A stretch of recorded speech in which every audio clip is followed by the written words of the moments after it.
আসসালামু আলাইকুম।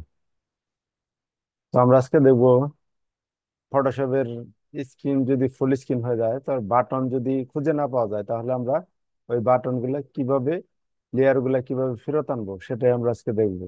দেখা যাক কিভাবে আমরা সেই কাজটা করব। তো আমরা চলে যাচ্ছি সরাসরি স্ক্রিনে। স্ক্রিন থেকে আমরা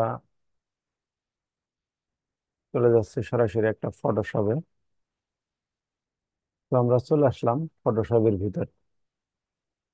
তখন আমরা ফটোশপে একটা ধরেন নিয়ে এনেছি। ডাইরেক্ট আপনার নিউ থেকে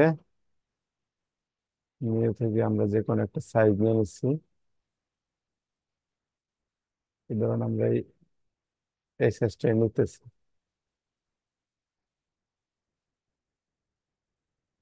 তো আমরা ফটোশপের একটা সাইজ নিয়ে আসলাম।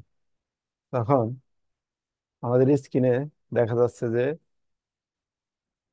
এখান দিয়ে আমরা লেয়ার পাইতেছি, এবং কি কিছু বাটন আছে। এই সাইড দিয়ে আমরা অপশন গুলো পাইতেছি।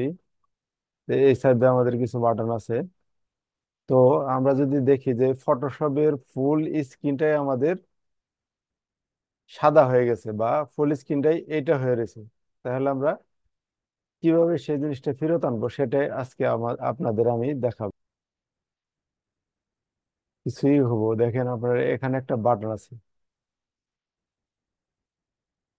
সেই বাটনটা ক্লিক করলে আমাদের নিচের দেখেন অপশন গুলো চলে গেছে। তো এই বাটনটা আবার যদি ক্লিক করি, এখানে লেখা আছে আপনার ফুল স্ক্রিন।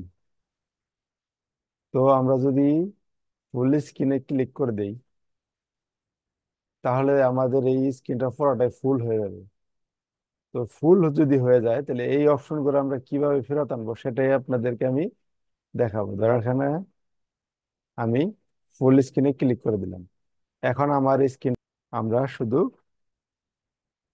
কিবোর্ডের বাম সাইডে একটা ট্যাব, কিবোর্ডের বাম সাইডে ট্যাব লেখা আছে, ট্যাব। এই ট্যাব এর উপরে যদি আমরা ক্লিক করি, তাহলে আমাদের সব বাটন গুলো ফেরত আসবে। ঠিক আছে। ট্যাবে ক্লিক করলে সব চলে যাবে, এবং ট্যাব ক্লিক করলে সব ফিরে আসবে।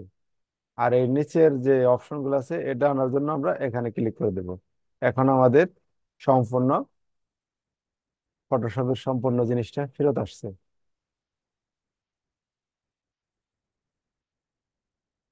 তো আপনাদের যদি এই জিনিসটা ভালো লাগে, তাহলে আমাদের চ্যানেলটা সাবস্ক্রাইব করে দিন।